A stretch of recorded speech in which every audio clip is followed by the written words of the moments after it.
We see Tony arrive at his company's expo as if he were a superstar. It's a stage worthy of a concert, with lights, dancers, and him at the center. It seems more like a tribute to himself than an expo about the company.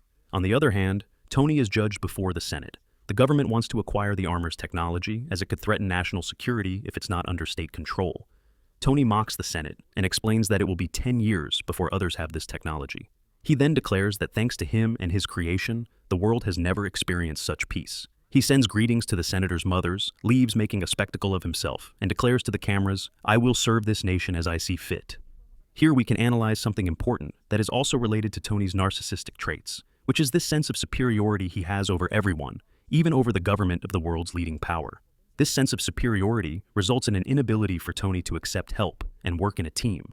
And in a moment, you will see why it is necessary to understand this. At the moment, Tony is not well at all, and by extension, neither is his company. Tony's health is extremely delicate because palladium, the element that powers his small reactor, is slowly poisoning his body. The issue is that he can't fix it because there is no element in the entire world that can replace it yet. So, his death is almost certain, something he is perfectly aware of. Consequently, Tony has adopted a desperate and indifferent attitude towards things. Few things matter to him. He drinks more alcohol than ever and constantly puts himself in risky situations because he has lost hope of finding a solution and feels his time is running out. This desperation and his confrontation with mortality lead him to seek distractions and intense experiences, as his perception of life has become fleeting. And to make matters worse, Tony refuses to ask for help. Because of all this, he has greatly neglected his company, which has Pepper furious, as she is the one who ends up solving all the problems Tony causes. To be more at ease, and because he knows Pepper is brilliant, Tony suddenly names her CEO of all of Stark Industries, something the girl loves. Tony did this so they wouldn't bother him anymore, but also for another key reason. Because he knows that if he doesn't find a substitute for palladium, he could die at any moment. Later, Tony meets Pepper's new assistant, Natalie, who for some reason knows how to fight very well. The three of them travel to a Formula One race, where Tony, in an impulsive act, decides to compete. The problem is that while the race is taking place, a man enters the event to destroy the cars with his electric whips. But fortunately, after a complicated fight, Iron Man neutralizes the criminal, who is taken to prison. The man behind all this is named Vanko. He is the son of Anton Vanko, a Russian scientist who collaborated with Howard Stark, Tony Stark's father. Anton and Howard worked together on the arc reactor technology, but Anton was deported and discredited. He died in poverty, which led Ivan to deeply resent the Starks and seek revenge. Vanko is extremely intelligent, so he was able to recreate Tony's reactor and used it to power his whips. Tony visits Vanko in prison, where this perverse man tells him, "You come from a family of thieves and butchers. Now, like any guilty man, you want to rewrite your own history and forget all the lives the Stark family has destroyed." Words that weigh on Tony, because deep down, he knows they are true. This is where Justin Hammer, CEO of the rival company to Stark Industries, comes into play. He has always been overshadowed by Tony's great inventions, and for this reason, Hammer breaks Vanko out of prison and offers him resources and funding to develop a new line of combat suits. Vanko accepts, and they both begin to work on this technology. However, helping is just a facade, as Vanko has much more malicious intentions. We also meet James Rhodes, an Air Force officer, the military liaison with Stark Industries, and also a great friend of Tony's. The problem is that he often finds himself in the really difficult position of balancing his loyalty to Tony with his military duties. Rhodes comes to talk to Tony about a security matter, but realizes he is being slowly poisoned by his reactor. Rhodes worries about him and tries to make him see that he doesn't need to be alone to do good, but Tony refuses to accept any kind of help.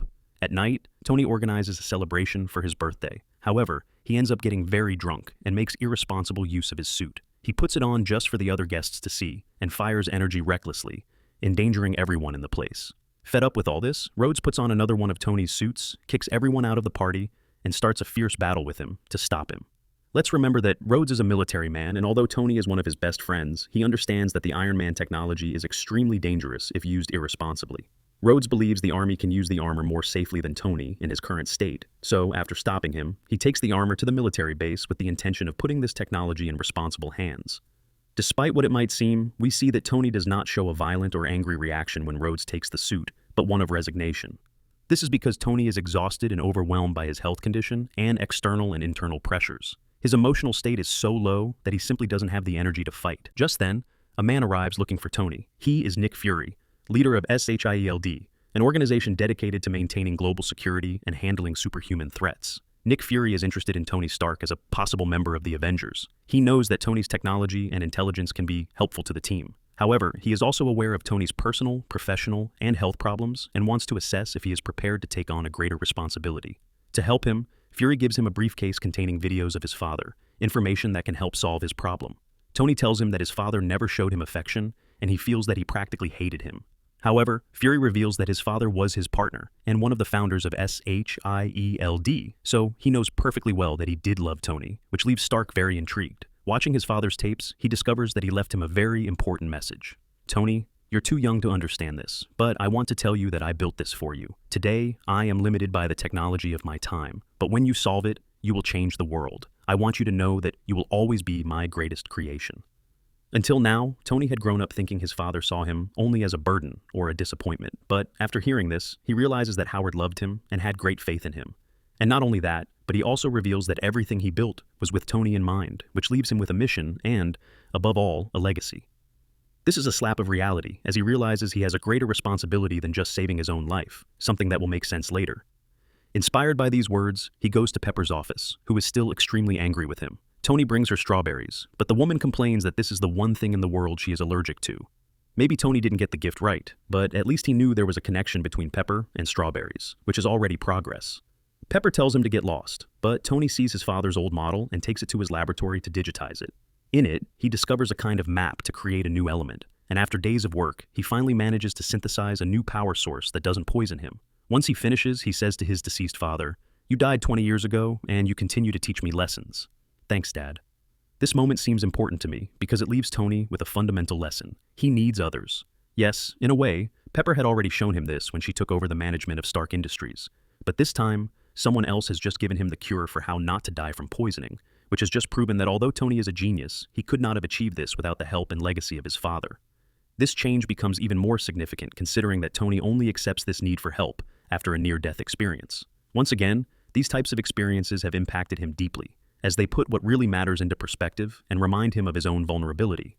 On the other hand, the Tech Expo begins, and with it, Vanko's evil plan. He created the robots Hammer asked for, but modified them to obey his orders. Iron Man arrives at the place where his friend Rhodes is with the suit, but chaos breaks out, and the robots controlled by Vanko try to kill Tony. Rhodes joins the fight, but is knocked out. As the rest of the robots come to destroy Tony, he approaches his friend and utters the following words. "Rhodes, wake up. I need you." A phrase that makes it clear to us that Tony has accepted that he needs others to be able to exist and has learned to trust in the abilities of others. He manages to get up, and after a long fight, and above all, thanks to Rhodes' help, working together as a team, they manage to finish off Vanko. In the end, Tony rescues Pepper from some explosions, and they end up on top of a building where, now calmer, Tony thanks the girl for taking care of him during such a difficult time. Immediately after, Pepper resigns as CEO, as it is too stressful a life, so since she no longer works for Tony, they both bring their faces closer and finally share a passionate kiss. With this, they express everything they had kept inside and officially begin their romantic relationship, something that will be fundamental since the fundamental condition for the achievement of love is the overcoming of one's own narcissism, but in a moment, we will understand this completely. Days later, Nick Fury arrives to make Tony a proposal. It is right here where Tony's new ability to accept help and work in a team becomes even more relevant because Nick Fury is interested in Tony joining the Avengers team. For now, it's as a consultant, but soon he will have an even more proactive role with them. If you want to keep following the story, check out the next video.